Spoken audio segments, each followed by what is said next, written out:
बेटा कल हम लोग डिस्कस कर रहे थे लास्ट क्लास में पिट्यूटरी के बारे में। कल हम लोगों ने उसका इंट्रोडक्शन, स्ट्रक्चर, लोकेशन देख लिया था और आज हम लोग बात करेंगे उससे निकलने वाले हार्मोन्स के बारे में। कल मैंने आपको बात नोटिस करवाई थी कि इससे निकलने वाले हार्मोन्स बेसिकली क्या होते हैं, पॉलीपेप्टाइड्स होते हैं। क्या होते हैं?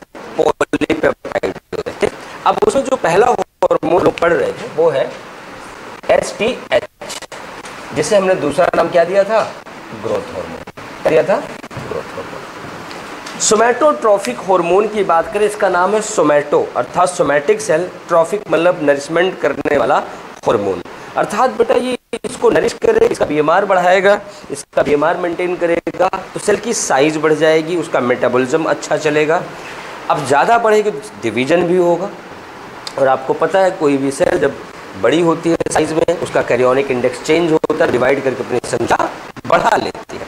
तो आपको बता दें इसके पास वैसे कोई स्पेसिफिक टारगेट नहीं होता, बट लंबाई बढ़ाने के लिए ये हमारे बोन के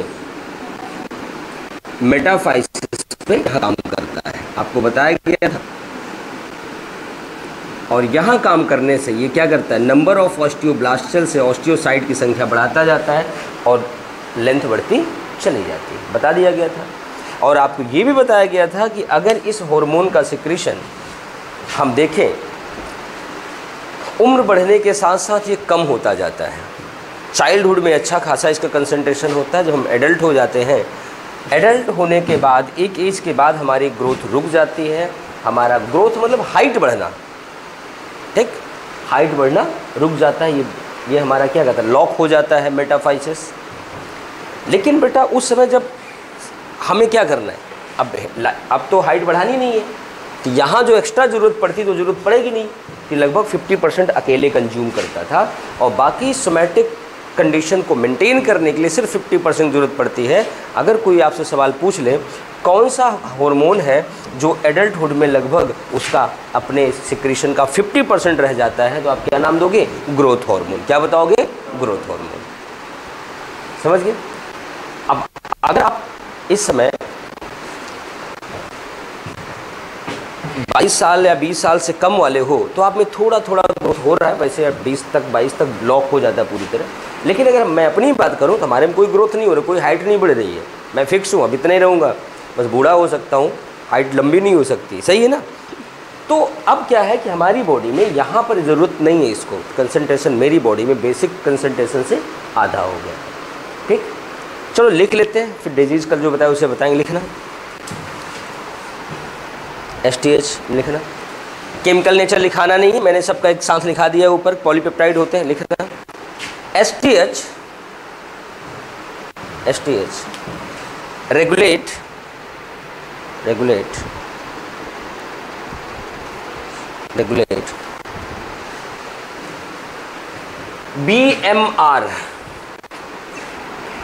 BMR of somatic cells, BMR of pen नहीं,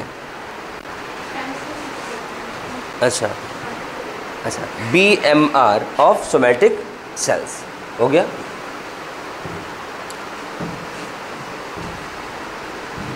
This hormone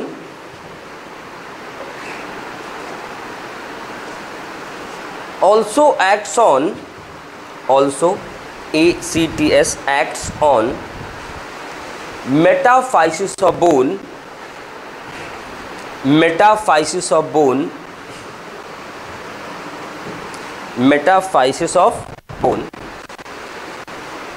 and increase length of bone. So finally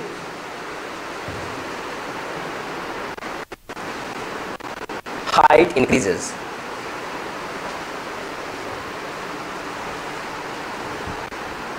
So this hormone is also called as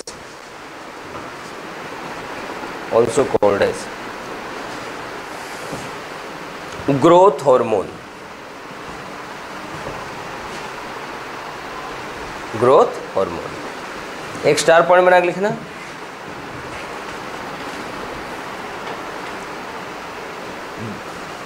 star बना के लिखना। there is no specific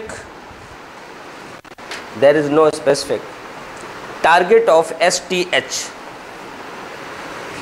no specific target of STH, STH के लिए कोई specific target नहीं होता,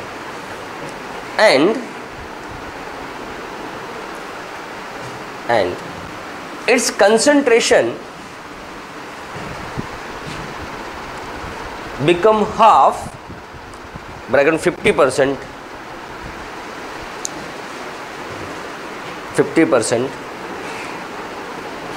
in adult stage,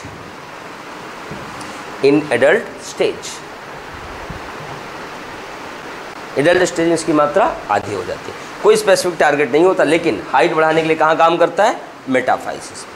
ये दो बातें याद रखनी है, ठीक। आगे लिखते हैं, if concentration of growth hormone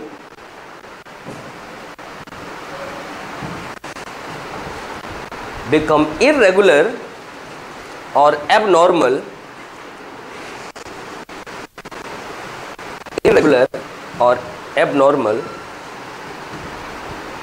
then causes following disorders,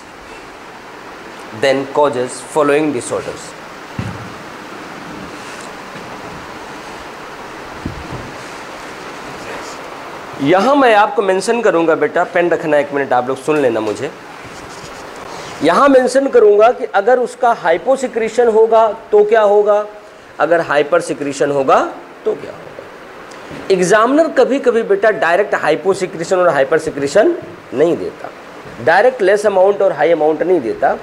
वो एग्जामिनर साहब कहेंगे कि if we surgically remove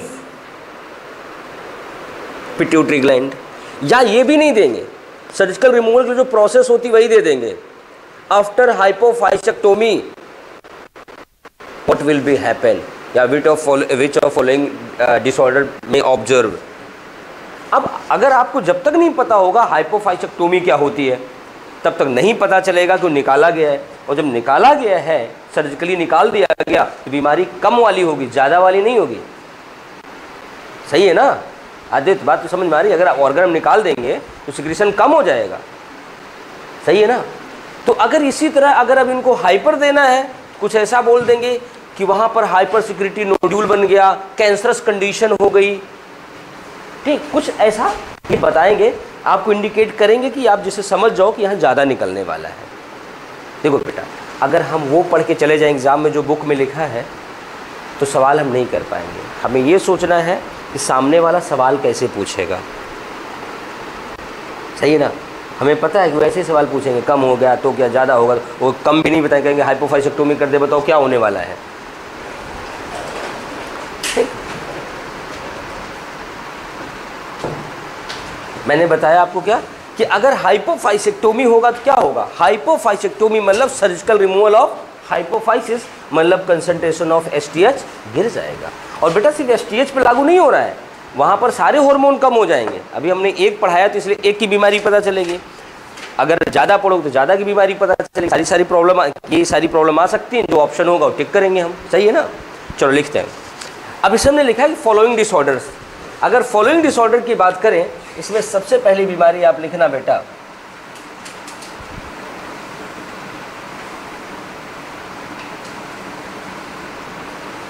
dwarfism.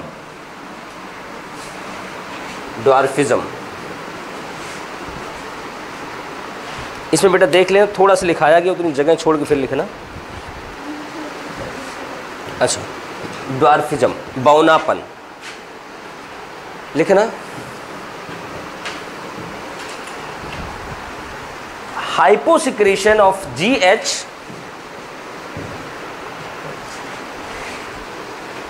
और low concentration of GH in childhood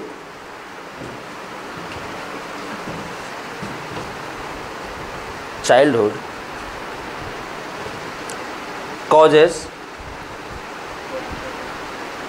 retardation in growth or stunted growth। Retardation in growth या स्टंटेड ग्रोथ। कभी stunted word use किया जाता है, स्टंटेड मतलब बिल्कुल स्लोली, ठीक। Stunted growth, retardation in growth या stunted growth.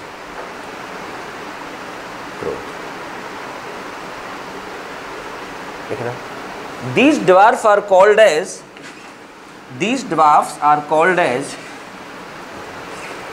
midgets, midgets,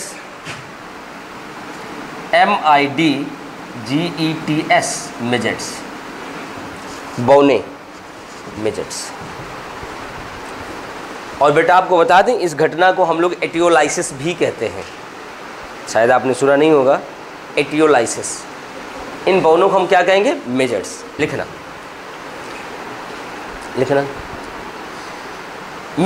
midgets are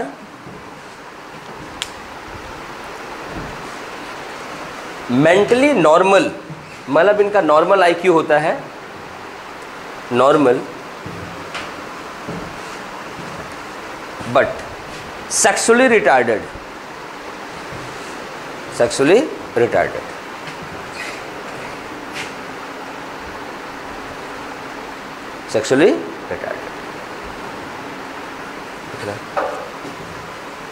growth hormone dwarfism, growth hormone डिवार्फिज्म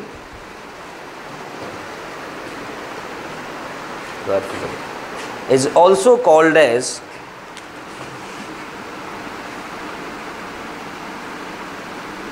Lévy-Lorenz syndrome,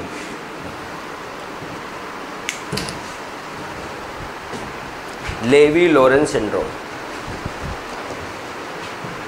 and etiolysis,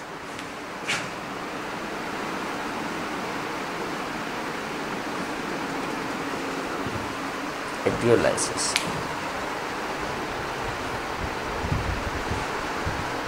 हो गया?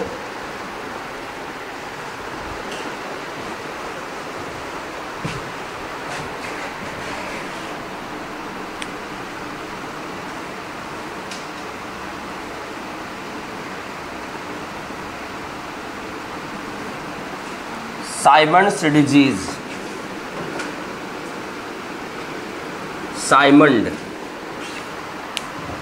Symonds disease, Symonds disease.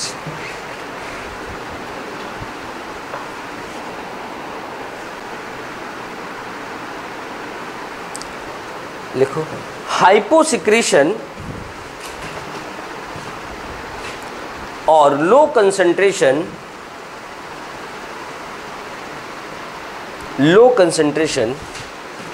of GH in adult causes old age appearance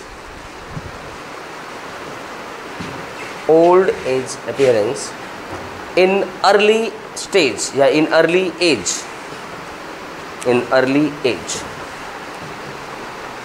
कम उम्र में ही आप ज़्यादा उम्र के दिखने लगते हो। जिन्हें होना चाहिए भाई साहब होते हैं चच्चा जान, समझ गए ना, ज़्यादा उम्र के दिखने लगते हैं। भाई साहब और चच्चा जान समझते हो ना? नहीं समझते? चच्चा नहीं समझते? चाचा, भाई। तुम कहाँ रहते हो?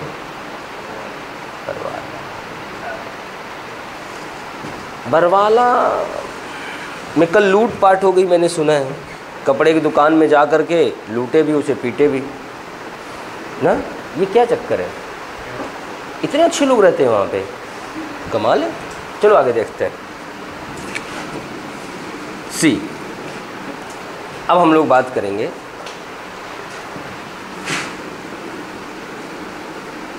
गिगांटिज्म।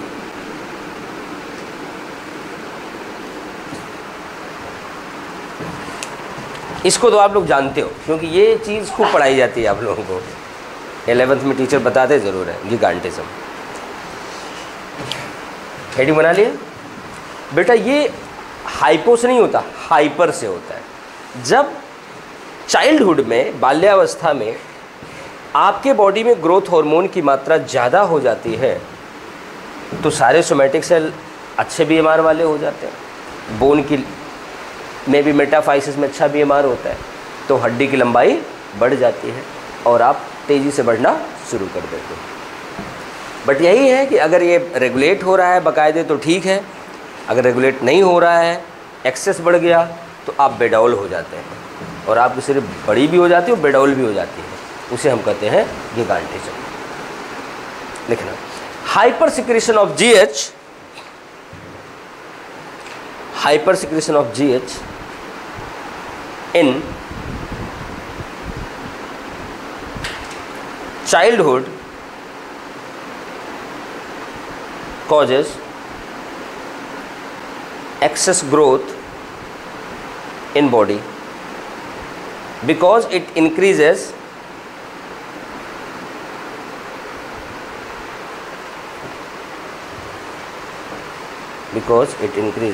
BMR of somatic cells and osteoblast cell of metaphysis, osteoblast cells of metaphysis, osteoblast cells of metaphysis।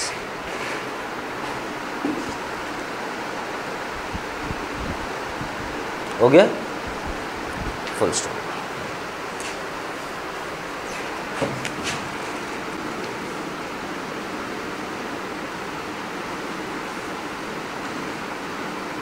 Acromegaly,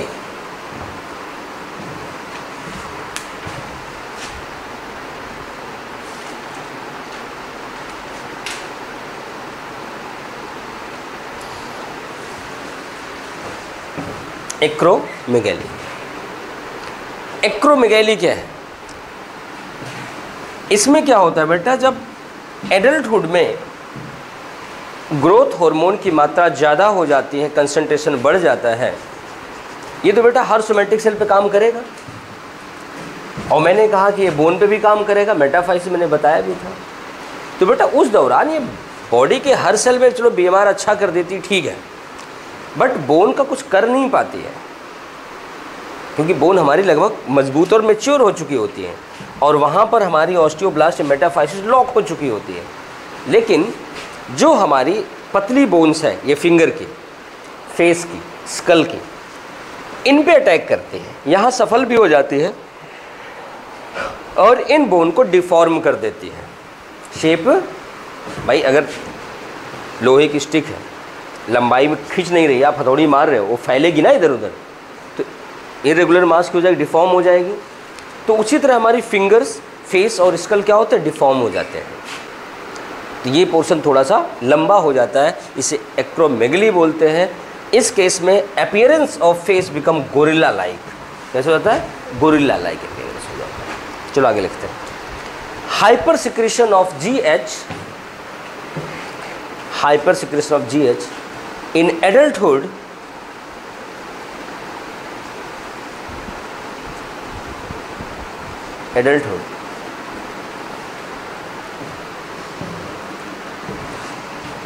acts on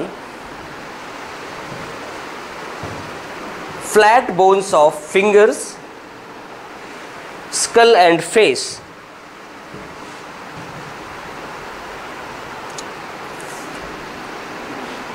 Acts on finger, skull and face.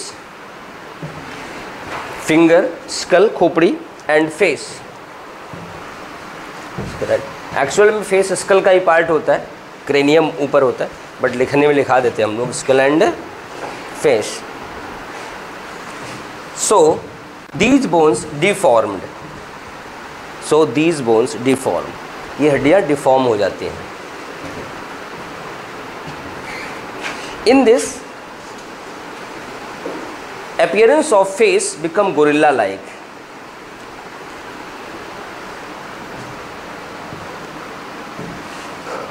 Appearance of face become gorilla like. Gorilla जैसी शक्ल सूरत हो जाती है। हो गया?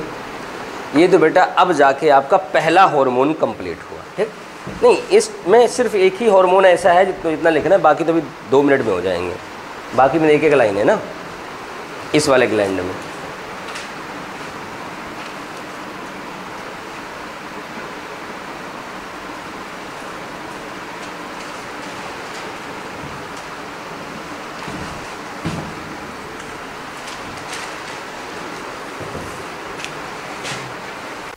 दूसरा hormone लिखना TSH,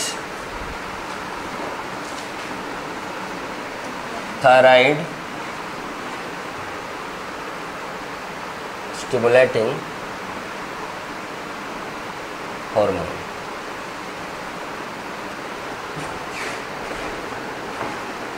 thyroid stimulating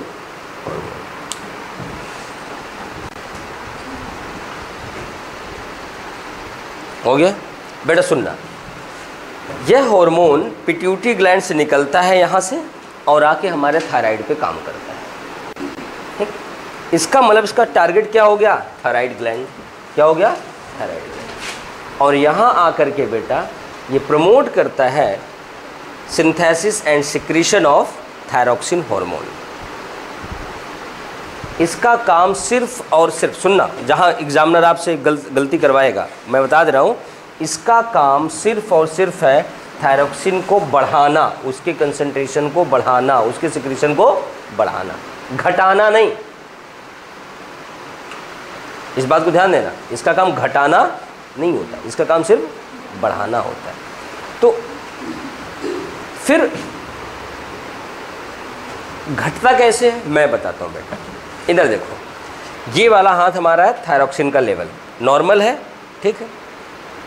ये गिरने लगा, अब ये जो TSH है हमारा ये बढ़ जाएगा। बढ़ा तो ये क्या करेगा? इसको प्रमोट करेगा ना, इसका काम है स्टिमुलेशन। इसको बढ़ा दिया, नॉर्मल कर दिया। अब अगर ये टिका रह गया तो ये बढ़ जाएगा। अब जैसे हल्का सा बढ़ना शुरू करेगा, ये घट गया। जब ये घट गया तो अपने आप धीरे से नॉर्मल हो गया। फिर घटने लगा तो फिर बढ़ गया, फिर इनको मेंटेन कर दिया। फिर गिरने लगा, फिर बढ़ गया, फिर इनको मेंटेन कर दिया। इसका काम सिर्फ इनको बढ़ाना है। तो जैसे जैसे बढ़ेगा वो बढ़ता जाएगा। लेकिन कभी कभी बेटा हम जब बीमार होते हैं, हमारे पेशेंट को कभी देखना है आप, कभी कभी ऐसे केसेज आते हैं। नॉर्मली क्या होता है, कुछ बच्चों में से लोग कहते हैं ना थायरोक्सिन बढ़ा हुआ है, तो हम लोग सबसे पहले TSH चेक करवाते हैं, उसके साथ T3 T4 चेक करवाते हैं कि भाई अगर T3 T4 TSH की वजह से बढ़ा हुआ है कोई बात नहीं, ये नॉर्मल है, हम लोग मैनेज कर लेंगे।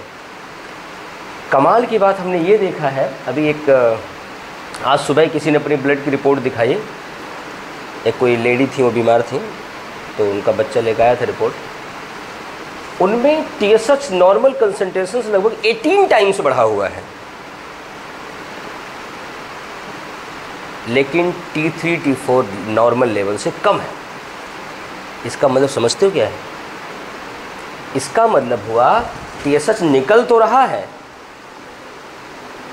निकल तो रहा है, लेकिन जो उसका टारगेट है ना, क्या? थायरोक्सिन की सेल्स, जहाँ पे जा कर के वो थायरोक्सिन हार्मोन को बनाएगा, सिक्रीट करवाएगा, वहाँ पे वो काम नहीं कर पा रहा है, या फिर यहाँ उसको डैमेज कर दिया जा रहा है, या फिर वहाँ बाइंड नहीं हो पा रहा है। समझ गए कि नहीं? अब यहाँ पे जो डॉक्टर साहब ट्रीट करेंगे वो इसको ट्रीट नहीं करेंगे, वो ट्रीट करेंगे कि ये कैसे काम करे।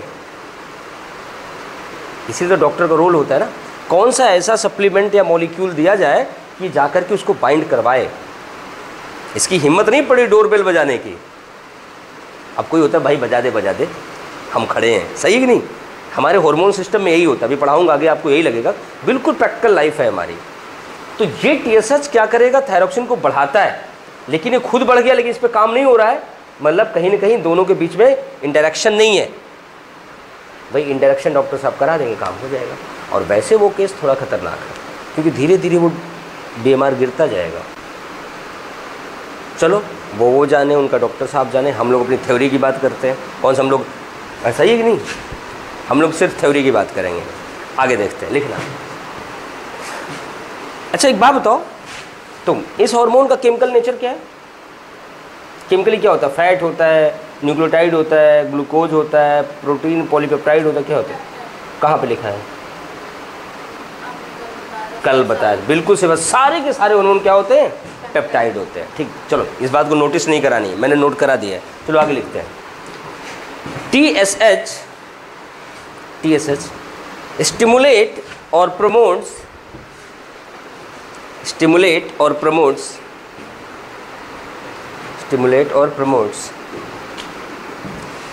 secretion of thyroxine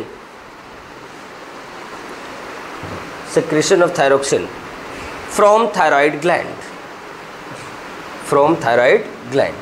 ये थायराइड ग्लैंड से क्या करता है, उसके सिक्रीशन को प्रमोट करता है, फ्रॉम थायराइड ग्लैंड। हो गया। चलो अब तीसरा हार्मोन देखते हैं हम लोग, GTH,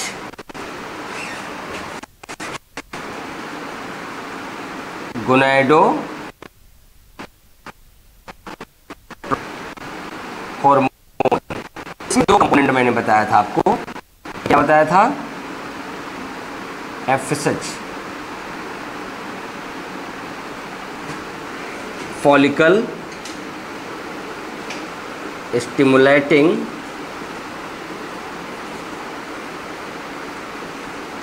हार्मोन। दूसरा बताया था LH,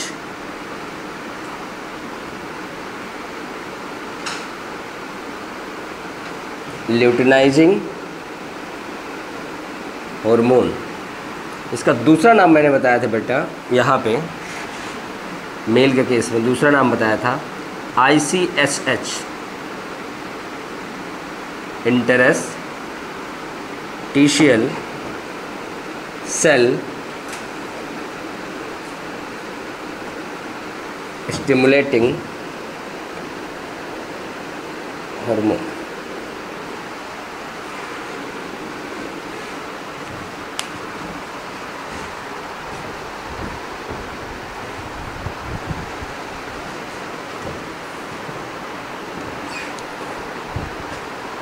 लिख लिया।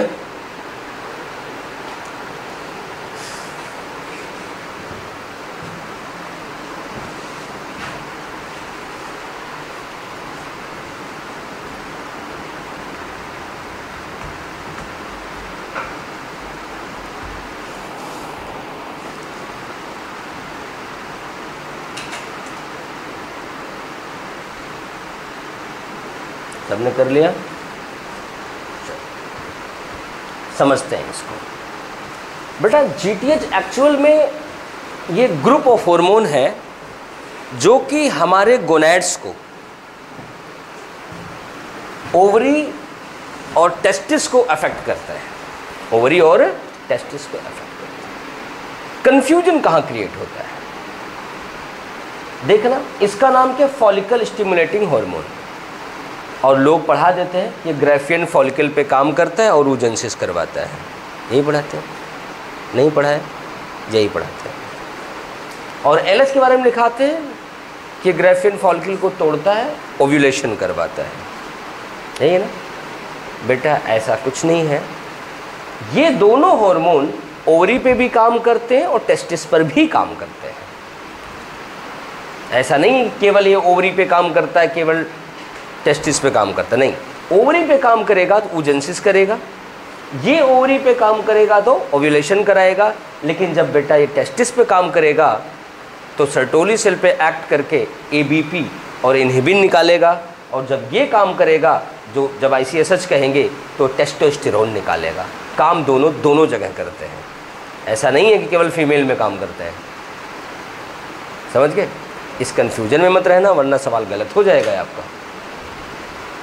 यही दोनों हार्मोन oogenesis ओव्यूलेशन कराते हैं और यही दोनों हार्मोन स्पर्मेटोजेनेसिस में भी पार्टिसिपेट करते हैं,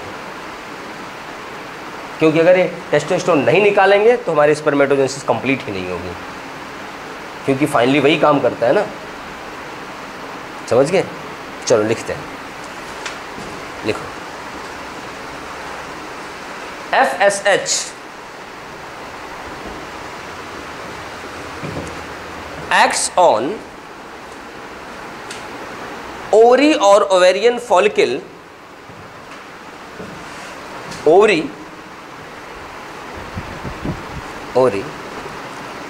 and ovarian follicle,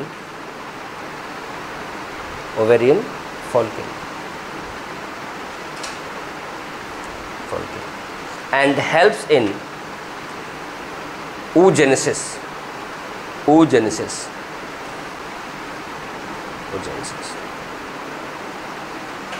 लिख लिया। oogenesis मतलब फॉर्मेशन ऑफ oocyte या ओवम, हो गया। आगे लिखना, in female LH is responsible for ovulation. In female, LH is responsible for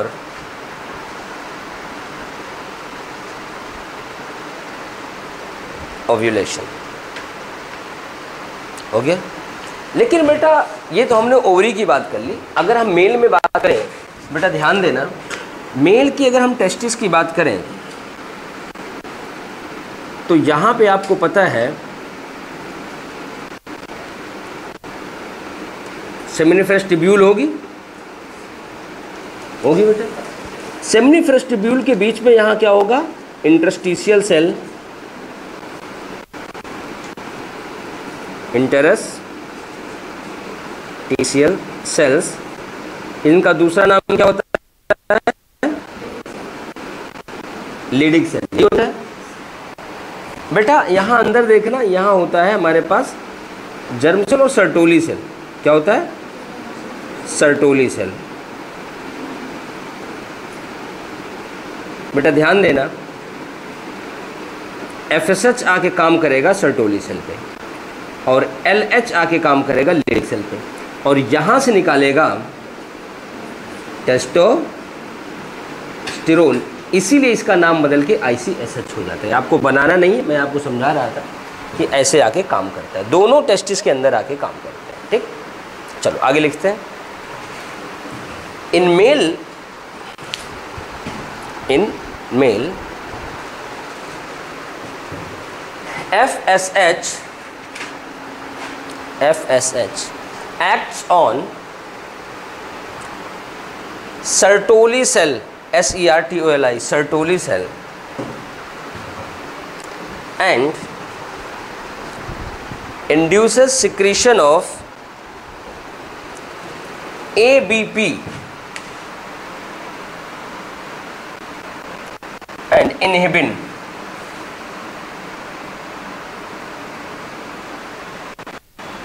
ABP and inhibin हो गया, ABP and inhibin हो गई बात। लिखना, in male human LH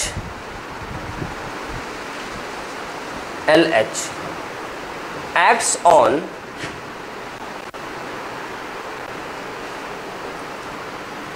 leading cell और interstitial cell,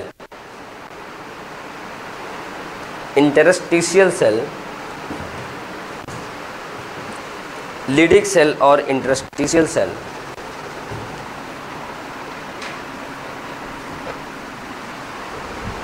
and stimulates secretion of testosterone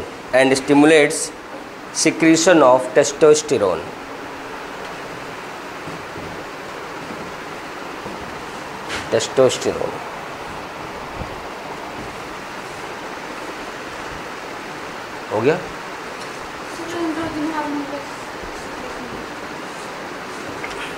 इसी के bracket में लिख लो एंड्रोजन, इसका दूसरा नाम है एंड्रोजन, बट ये 100% सही नहीं है, क्योंकि मेल हार्मोन एंड्रोजन होता है जब वो टेस्टिस से निकलता है तो टेस्टोस्टेरोन कहा जाता है, जब हमारे एड्रिनल कॉर्टेक्स से निकलता है तो एंड्रोस्टेरोन कहा जाता है। इसलिए यहाँ पर एंड्रोजन के बजाय टेस्टोस्टेरोन कहना ज़्यादा अच्छा होता है। मैं एंड्रोजन कह दूँ, ठीक, एग्जामिनर पूछेगा टेस्टोस्टेरोन सिक्रीट फ्रॉम, तो आप कहो कि ये तो है ही नहीं है कहीं। बेटा एंड्रोजन, अब जैसे आप हो यहाँ बैठे हो तो स्टूडेंट हो, आप घर में जाके अपने पेरेंट के बच्चे हो जाओगे, सही है ना। उसी तरह एंड्रोजन वही मॉलिक्यूल है, जब टेस्टिस से निकलता है तो उसका नाम क्या होता है, टेस्टोस्टेरोन, जब एड्रिनल ग्लैंड के कॉर्टेक्स से निकलता है तो एंड्रोस्टेरोन। ध्यान देना, ठीक। चलो आगे बढ़ते हैं। 3 हार्मोन हमने कर लिया, अब 4th देखते हैं। हमारे पास है ACTH, यही है,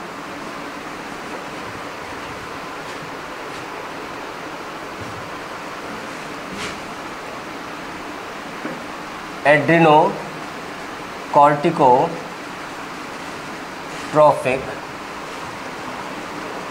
हार्मोन। एड्रीनोकॉर्टिको, एड्रीनल ग्लैंड के कॉर्टेक्स को ना, अर्थात यह काम करेगा कहाँ पे, एड्रीनल ग्लैंड के कॉर्टेक्स पर। लिखना, it's target is cortex of adrenal gland.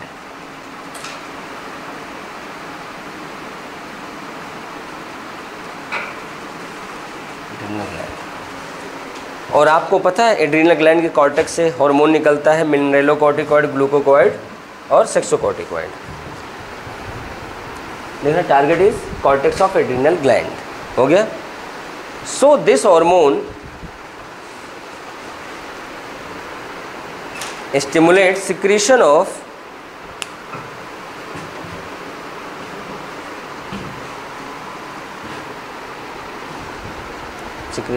steroid hormones from adrenal cortex, steroid hormones from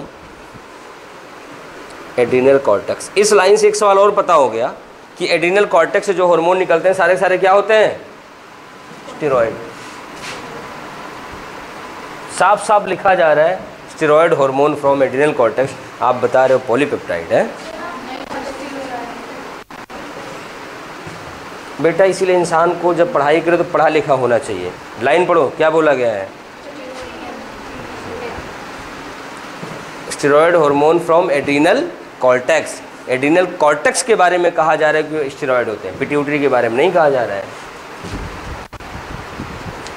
ठीक, चलो लिख लिया। साहिल, इतने में कोई प्रॉब्लम?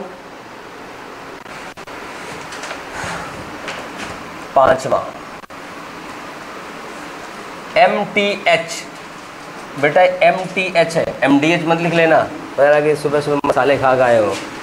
MTH पूरा नाम क्या होता है, मैमो, मैमो मतलब मेमोरी ग्लैंड, मैमल वाले, मैमो ट्रॉफिक हार्मोन।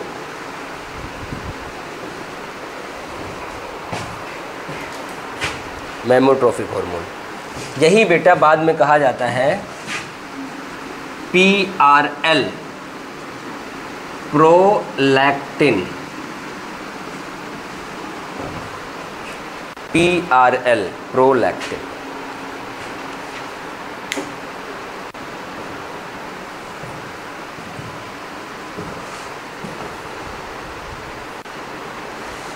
बेटा MTH क्या है, मेमोट्रोपिक हार्मोन। देख रहा, मैमो, मैमो मतलब मेमोरी ग्लैंड। आप देखना, प्रेगनेंसी के दौरान जो फीमेल है उस फीमेल की जो मेमोरी ग्लैंड की साइज होती थोड़ी सी बड़ी हो जाती है, मेमोरी ग्लैंड की साइज थोड़ी सी बड़ी हो जाती है। क्यों बड़ी हो जाती है?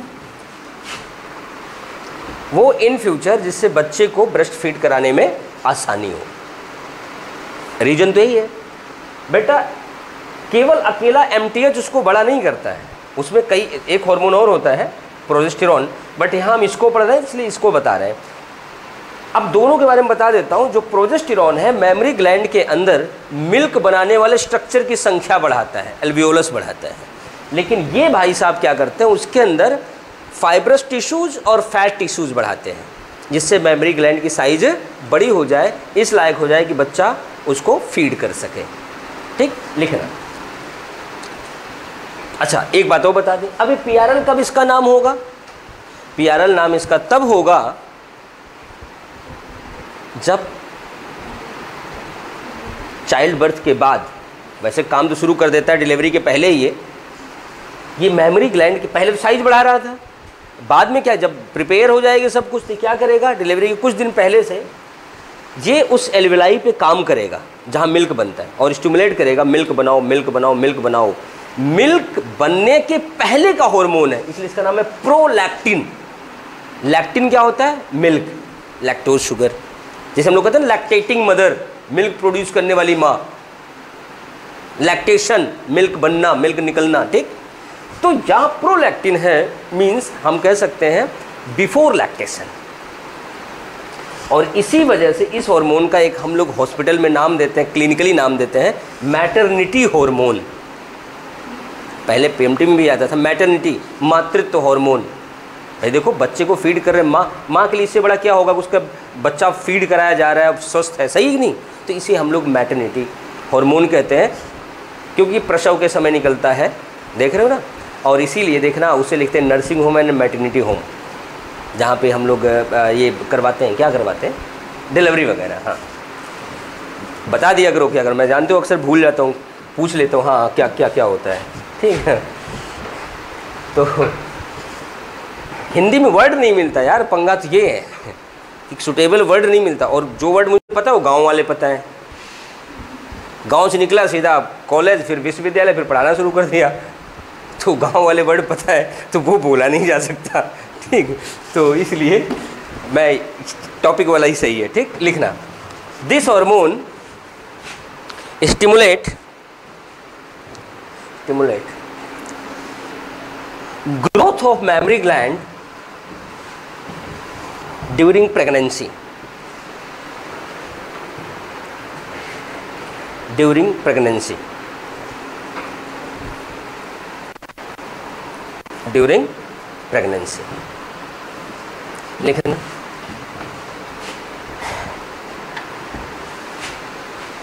this hormone also responsible for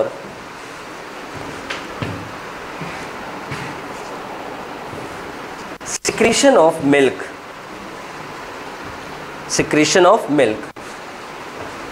so named as prolactin, PRL, so named as prolactin, PRL, prolactin, PRL, इसे PRL कहा जाता है, प्रोलैक्टिन कहा जाता है। हो गया। अब बेटा एक छठा हार्मोन लास्ट वाला MSH, melanocyte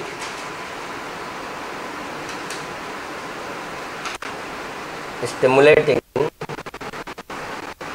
hormone, melanocyte stimulating hormone.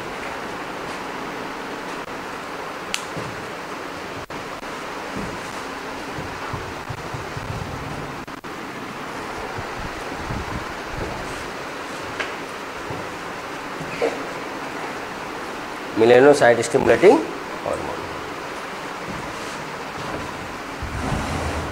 लिख लिया। नाम देखना क्या लिखा हुआ है, मेलानोसाइट, अर्थात मेलानिन बनाने वाली सेल्स को स्टिमुलेट करने वाला हार्मोन। मेलानिन क्या होता है अद्वैत? मेलानिन ग्रेन्यूल्स होते हैं जो हमारे स्किन को कलर देते हैं। अगर मेलानिन की मात्रा ज़्यादा हो जाएगी तो हम ज़्यादा गाढ़े रंग के हो जाएंगे, अगर कम हो जाएगी तो हल्के रंग के हो जाएंगे। सही है ना, बात यही है। एक बात बताओ, गाढ़ी स्किन अच्छी होती है कि लाइट स्किन अच्छी होती है? डार्क स्किन ज़्यादा अच्छी होती है। ये पढ़ाने में और पढ़ते समय अच्छा लगता है।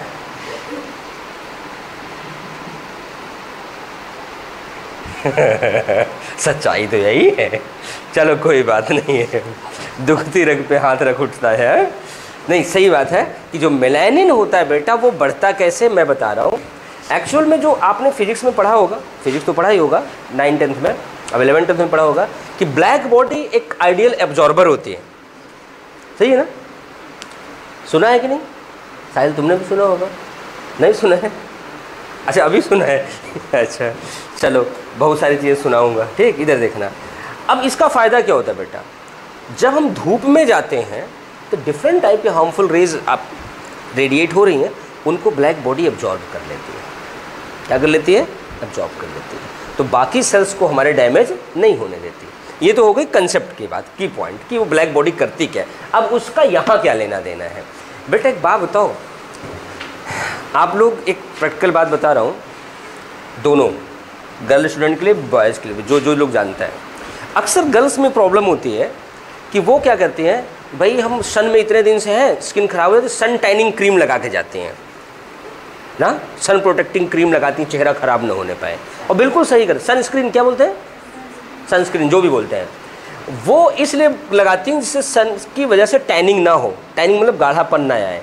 क्यों? क्योंकि जब उसको लगाती है तो क्या करता है, या फिर उसको रिफ्लेक्ट कर देगा, एब्जॉर्ब कर लेगा, अंदर आपकी स्किन खराब नहीं होने पाए। अब हम लड़कों के लिए बताते हैं, वो क्रीम कराम तो जानते नहीं है, मुंह धो लें यही काफ़ी है, नहा लेते हैं, एहसान करते हैं अपने ऊपर।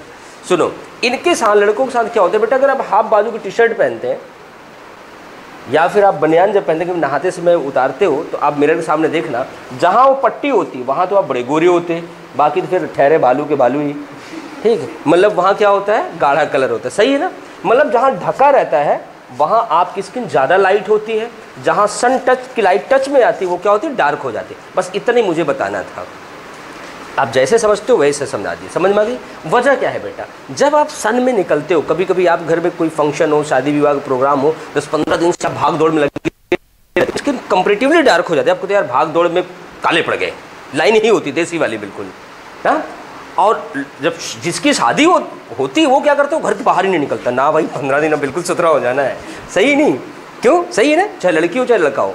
अब दोनों रीजन में बताता हूँ बेटा, जब आप धूप में निकलते हैं ये वाला हार्मोन आपकी बॉडी में ज़्यादा निकलता है, जिससे आपको सन की लाइट से प्रोटेक्ट कर सके। ये क्या करता है, निकलेगा और मेलानोसाइट सेल्स के अंदर से मेलानिन बनाएगा, पूरे स्किन में मेलानिन फैल जाएगी, और जो लाइट आएगी उसको एब्जॉर्ब करेगी, आपको डिफेंस करेगी, बचाएगी, प्रोटेक्ट करेगी। तो इस वजह से वो स्किन पे फैल जाती है और आपकी स्किन गाढ़ी हो जाती है। और जब आप अंधेरे में रहते हो तो इसके अपोजिट काम करने वाला एक हार्मोन निकलता है, वो पीनियल बॉडी, इसके बाद ग्लैंड पढ़ाऊंगा, वो धीरे धीरे इस मेलानिन को सिकोड़ देता है और आप लाइट या फेयर स्किन वाले हो जाते हो।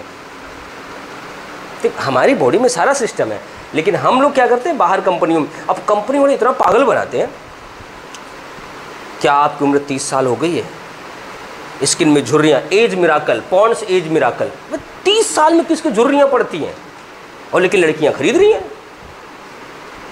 सही है ना। पहले एक क्रीम आती थी फेयर एंड लवली, गोरा बनाए, भैया गोरा बनाना है तो अफ्रीका जाओ, नाइजीरिया जाओ ना, वहाँ ज़्यादा बिक्री होगी।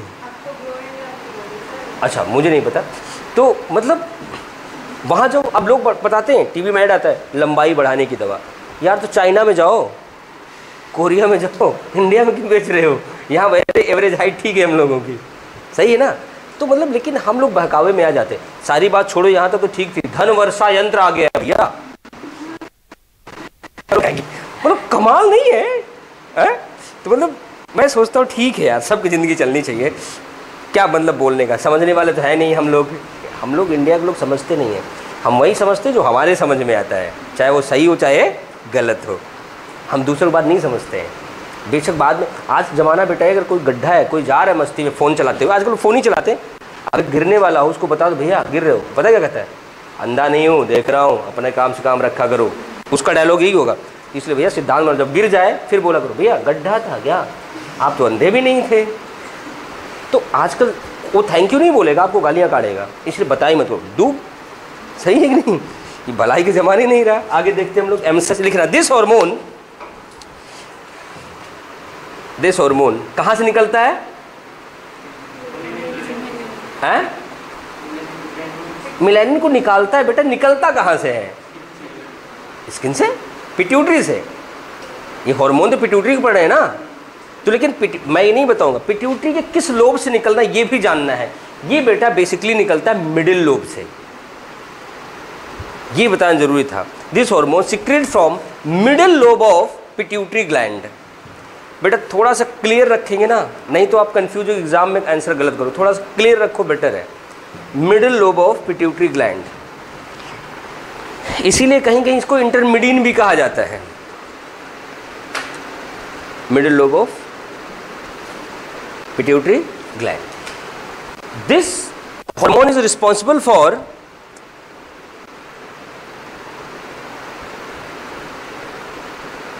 synthesis of melanin granules,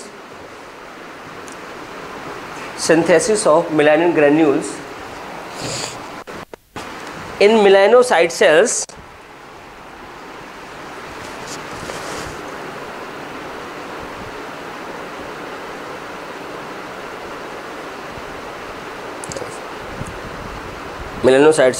and it also responsible for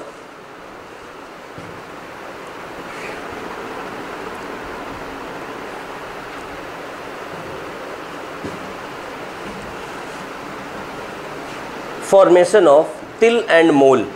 pigmented structure हो जाते हैं ना कभी कभी, आप बचपन से देखे नहीं, पता, लेकिन अचानक इस इलाके में तिल बन गया या थोड़ा सा डार्क सा फैल गया, उसके लिए भी यही जिम्मेदार होता है। ये तो ह्यूमन की बात हो, अगर बर्ड की बात करें, बर्ड में यही हार्मोन जिम्मेदार होता है उनके रंग बिरंगे पंखों के लिए।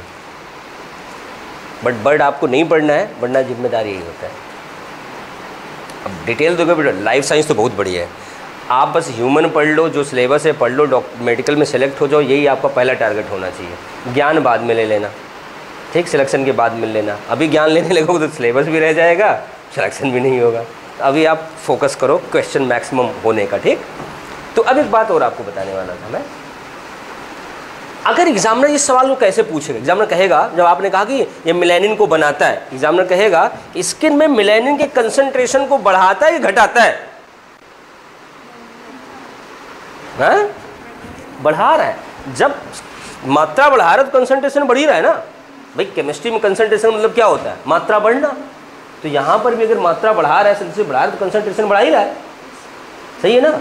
याद रखोगे ना, लिखाने की जरूरत तो नहीं है। चलो ठीक, तो बेटा ये हम लोगों ने कर लिया 6 हार्मोन फ्रॉम एडेनोहाइपोफाइसिस, हो गया। नाउ हम काम करेंगे नेक्स्ट लोग पे। Heading banana, hormones of neurohypophysis. क्या लिख रहे हो बेटा तुम? Hormones of neurohypophysis.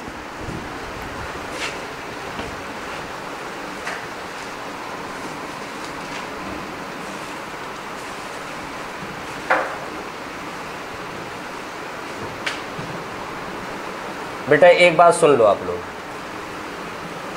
आपका सिलेक्शन होता है कि नहीं होता है ये आप पे डिपेंड करता है। पढ़ाया हुआ 90 के 90 एग्ज़ाम में आएगा, इस बात की मैं गारंटी लेता हूँ। चाहे इस साल को उठा के देख लो, चाहे पिछले साल देख लो, चाहे कभी का देख लो, ठीक, इस बात गारंटी है, इससे ज़्यादा कुछ नहीं।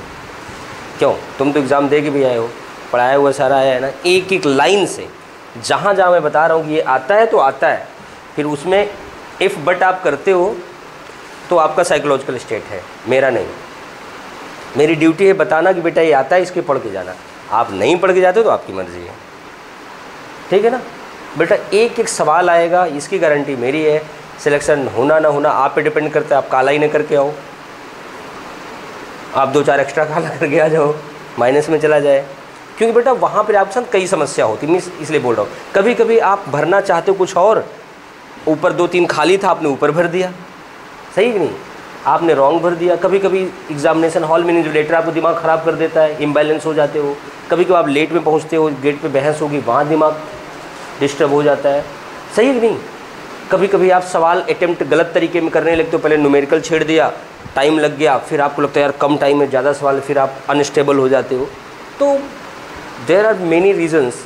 तो इसलिए मैं कह रहा हूँ वो आप पे डिपेंड करता है, इसलिए। और वैसा कुछ नहीं कि सिलेक्शन नहीं होगा, वो डिपेंड करता है। इसलिए आप कूल होके जाइएगा। इसलिए मैं कहता हूँ कि एग्ज़ाम के 2 दिन पहले आप खूब सो के जाना, वहाँ नहीं सोना है। नहीं तो बच्चे क्या करते हैं, रात भर जगते, सुबह एग्ज़ाम देने गए, पेपर में सो रहे हो, तो क्या करोगे बेटा? नींद पूरी लेके जाना है, ठीक। चलो, कहाँ थे हम लोग? Hormones of neurohypophysis. बेटा आप लोग पिछला डायग्राम खोलो जो कल मैंने बनवाया था, उसमें एक बात बतानी है आपको।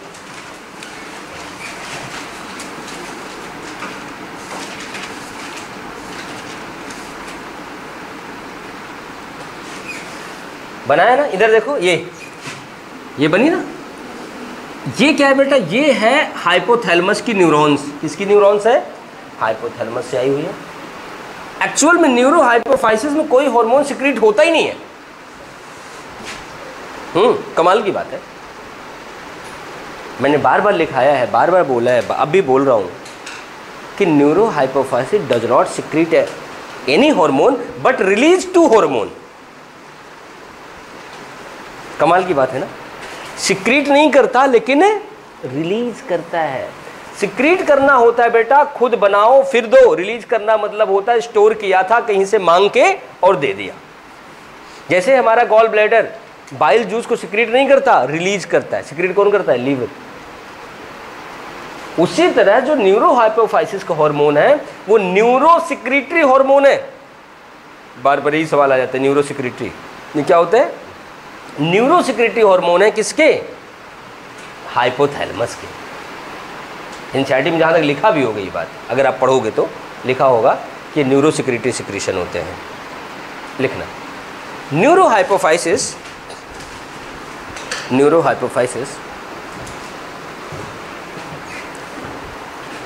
does not secrete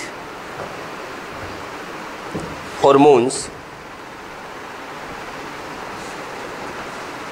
but release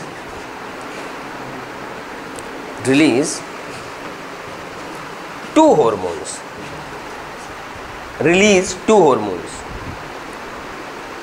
Two hormones named, नाम क्या लिखोगे? ऑक्सीटोसिन,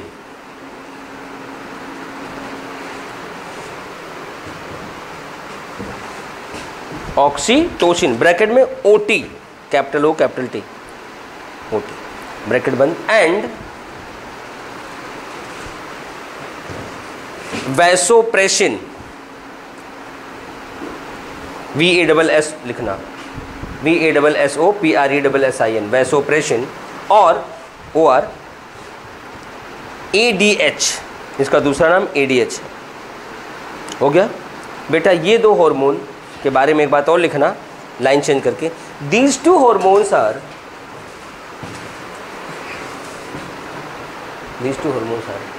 न्यूरो सिक्रेटरी हार्मोन,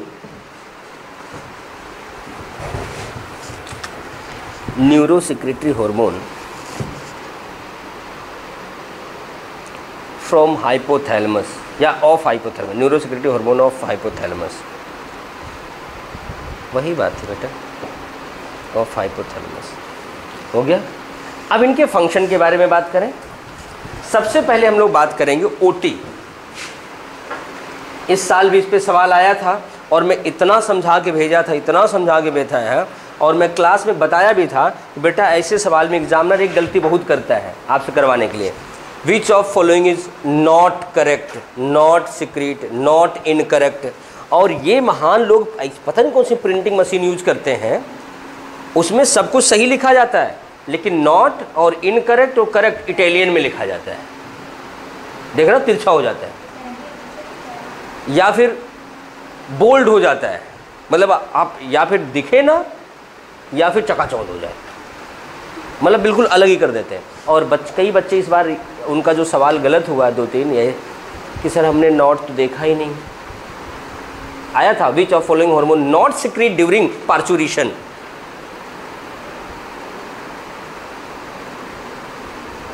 था ना? नहीं था, याद ही नहीं है, दिया था एग्जाम, तुमने दिया था ये सवाल था। बेटा नॉट ना देखने की वजह से कई बच्चों का गलत हो गया। बेटा आप लोग ध्यान, बी केयरफुल, आप हर एक चीज़ के लिए केयरफुल बनो, अपने पढ़ाई के लिए, पेपर के लिए, अपने लिए। अपना ख्याल तो रखना सीखो, ठीक? आप अपना ख्याल रखोगे, अच्छे लगोगे, दुनिया आप पे नज़र डालेगी, आपका ख्याल करेगी। कितना अच्छा है ना, जल्दी से शादी हो जाएगी तुम्हारी शायद। चलो आगे देखते हैं, बात कर रहे हैं ओटी की। ओटी ऑक्सीटोसिन, ठीक बेटा सुनो, इधर सुन लो फिर आगे बात करते हैं। ऑक्सीटोसिन बेसिकली काम करता है इनवॉलेंट्री मसल पर। मैंने कुछ बोला ही नहीं, मैंने बोल दिया इनवॉलेंट्री मसल। किस पे काम करता है? इनवॉलेंट्री मसल्स वो हैं जिन पे हमारा कंट्रोल नहीं है, हमारा विल काम नहीं करता।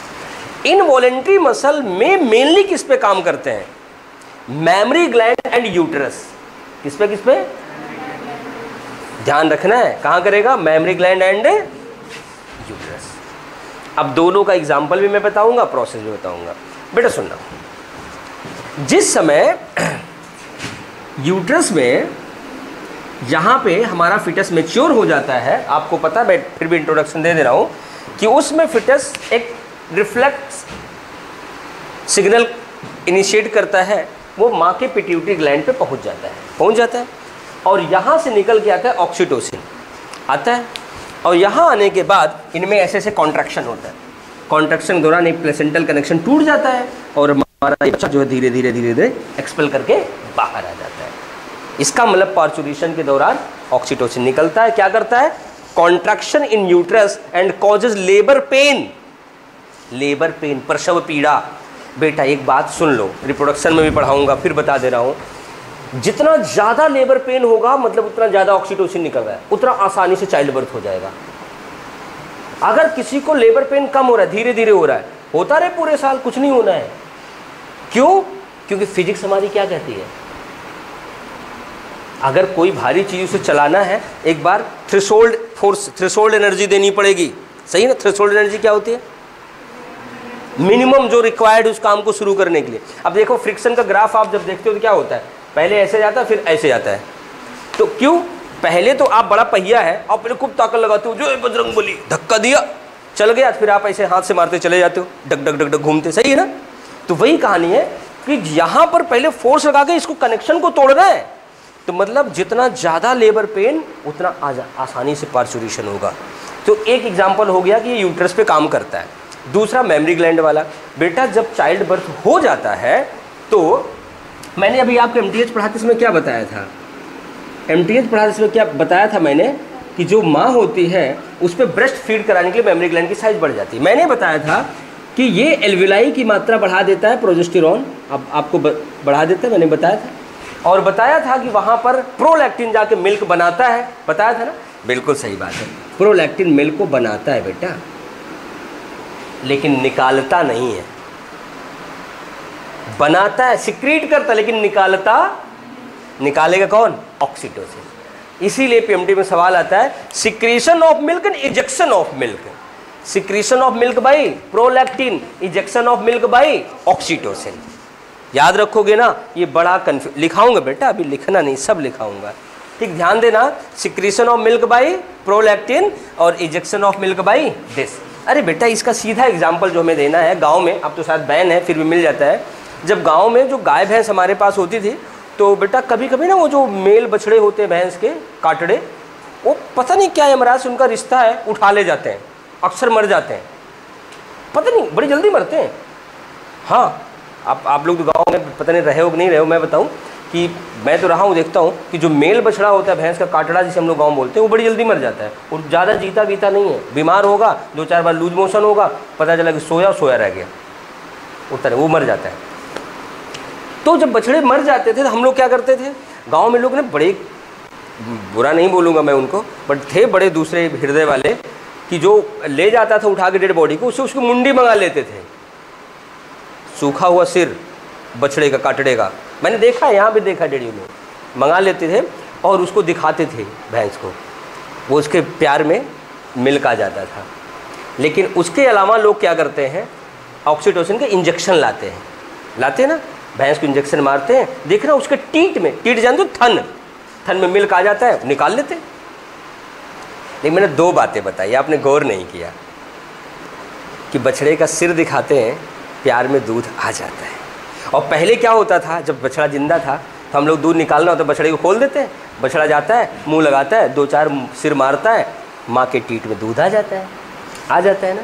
आप इस पूरी कहानी की खूबसूरती आपने कभी ध्यान से नहीं देखा कि जब बछड़ा माँ के टीट को मुंह लगाता है तभी दूध आता है, उसके पहले दूध नहीं आया था।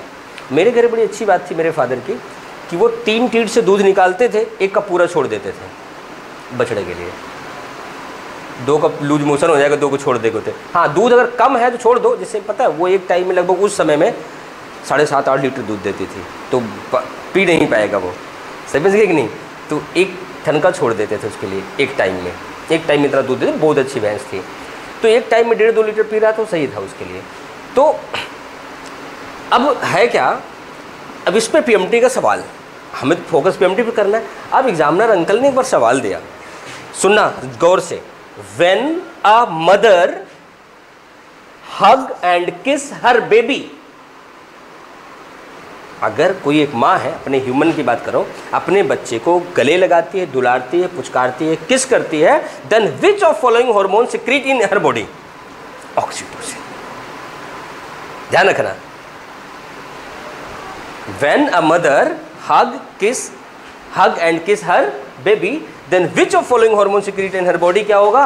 ऑक्सीटोसिन। वहीं से आ गया ना बछड़े वाले से, क्योंकि बछड़ा जब मुंह लगाया तो माँ के अंदर ऑक्सीटोसिन निकला, ऑक्सीटोसिन ने क्या किया, मिल्क को ड्रेन करके टीट मिला दिया और ठहरे बच्चा यादव। वो तो बछड़े को खींच लिया और दूध काढ़ लिया, सही है ना। लेकिन एक्चुअल में सवाल आपका बन गया, अब बच्चा यादव हो चाहे जो हो, सवाल आपका बन गया कि मदर अगर हग और किस करती है देन कौन सा हार्मोन निकलता है, ऑक्सीटोसिन। करेक्ट, नोट कराए, चलो लिखो। Oxytocin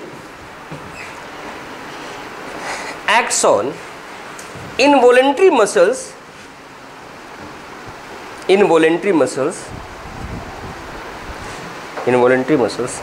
mainly on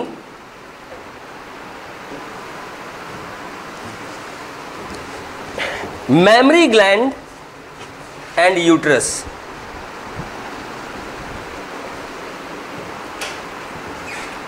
Mammary gland and uterus हो गया, लिखना। Oxytocin causes labor pain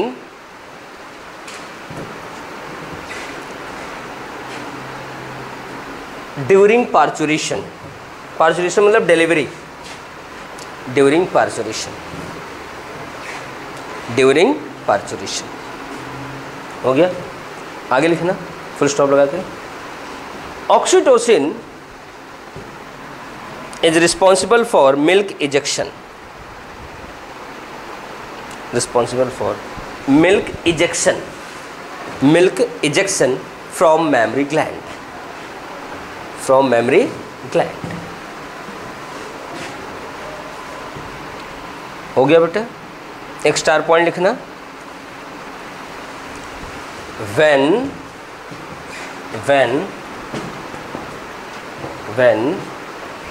a mother hug and kiss her baby,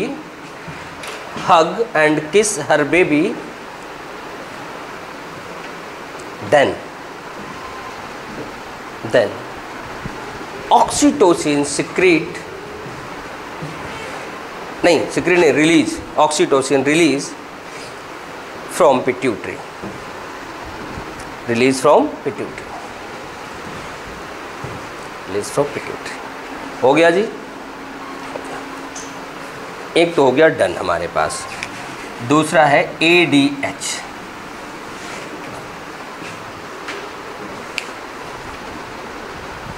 full form लिखना, एंटी डाईयूरेटिक हार्मोन।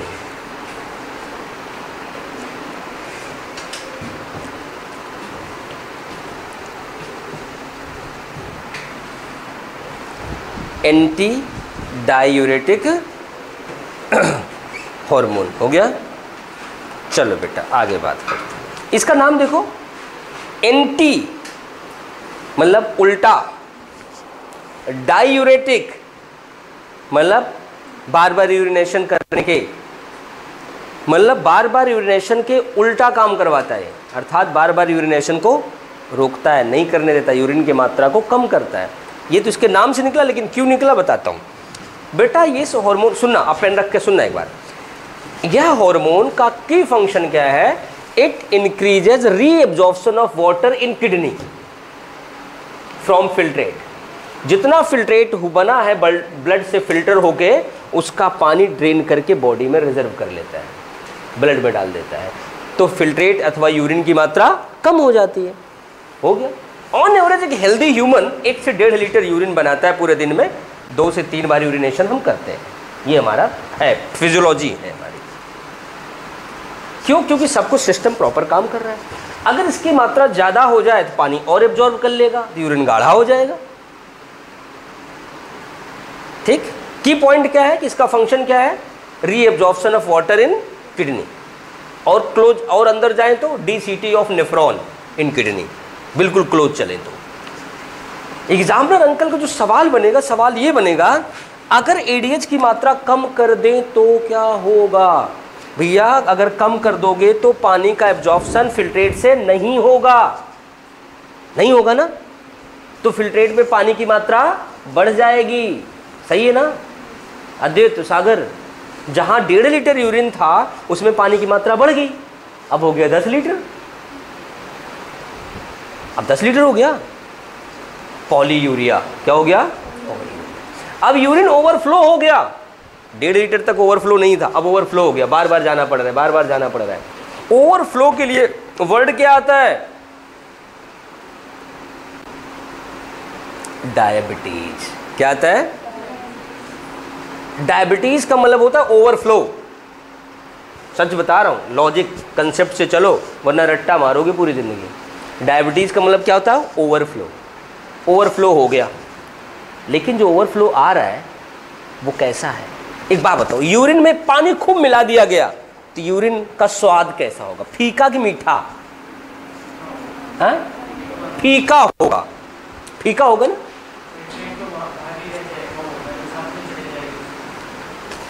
जो थोड़ा सा मास्क हटा के बोलो, मैं समझ नहीं पाया।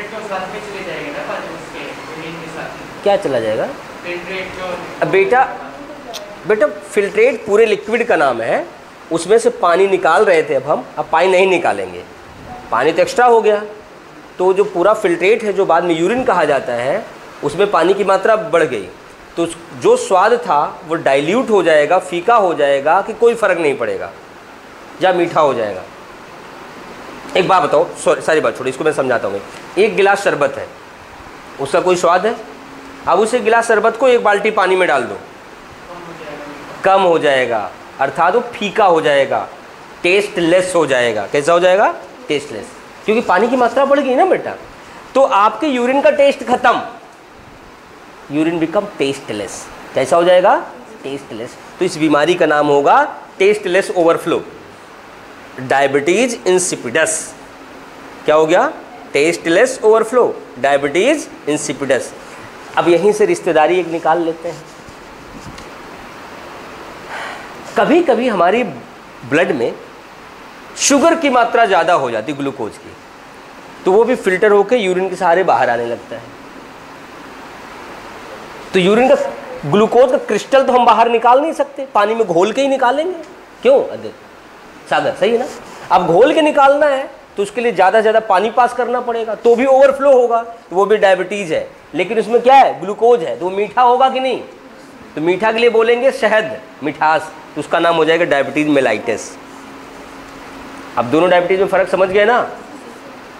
एक तो शुगर वाली है, वो मेलाइटिस है, वो इंसुलिन की प्रॉब्लम है, वो यहाँ की प्रॉब्लम नहीं है। यहाँ की प्रॉब्लम है पानी डाल देंगे, पानी डाल देंगे तो स्वाद कैसा हो जाएगा? फीका, डायबिटीज इंसिपिडस। अब एग्जामिनर अंकल पता दिमागदार होते हैं लोग, जो एग्जामिनर बनाते हैं उनको काम दिया जाता है कि भाई तू सवाल पूछो। सवाल एग्जामिनर ने कहा कि कुछ ऐसे पदार्थों के नाम बताओ जो डायबिटीज इंसिपिडस या पॉलीयूरिया कॉज करते हैं। एक बार दे दिया भाई साहब ने, ये पदार्थ हैं, ये पॉलीयूरिया कॉज करते हैं। कैसे कॉज करते हैं? कमाल है यार, मैं बताता हूँ आपको। ठंडा पानी जानते हो, सबके घर में होता है ठंडा पानी, कोल्ड वाटर। लो टेम्परेचर, खूब चिल्ड एसी हो या ठंडा मौसम हो।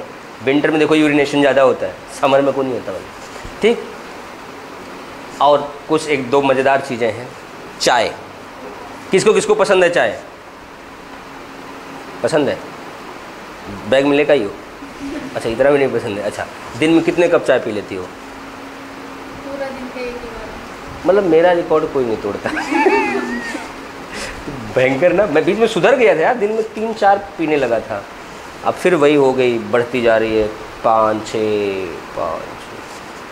तो एनीमिक हो जाता हूँ चाय के चक्कर में। हीमोग्लोबिन लेवल स्तर मेरा 14-14.5 आ जाता है। आरबीसी घट जाती, लेकिन बीमार होता हूँ, सुधर जाता हूँ। फिर उसके बाद फिर इधर देखो, चाय, कॉफ़ी पीते हो? आजकल कॉफ़ी को तो लोगों ने बवाल बना रखा है। बात करेंगे कॉफ़ी पे मिले, क्यों भैया, घर मिल लो, लस्सी पी लो, गुड़ खा लो, नहीं कॉफ़ी पे मिलेंगे। अरे गुड़ और लस्सी नहीं चलती लोगों से, पचती नहीं, चलेगी क्या? सही है ना।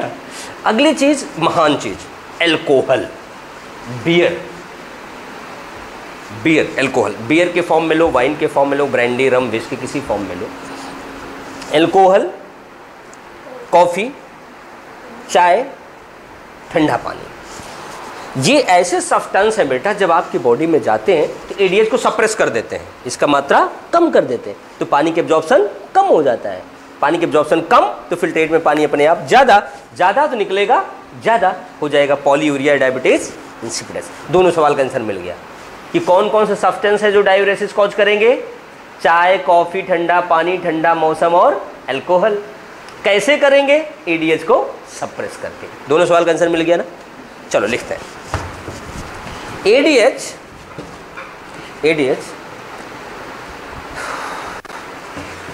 stimulates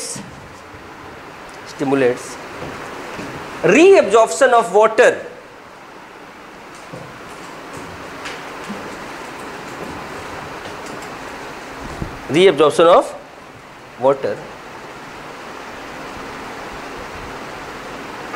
in DCT of nephron in kidney. DCT of nephron in kidney. DCT of nephron in kidney. आगे लिखना। Low concentration of ADH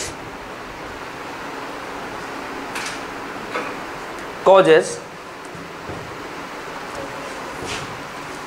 polyuria or diabetes insipidus. Diabetes insipidus.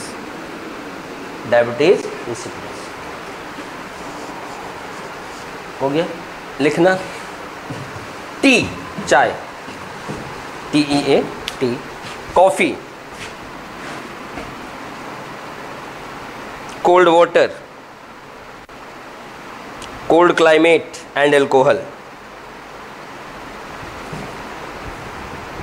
Cold climate and alcohol suppress ADH or ADH secretion. Suppress ADH or ADH secretion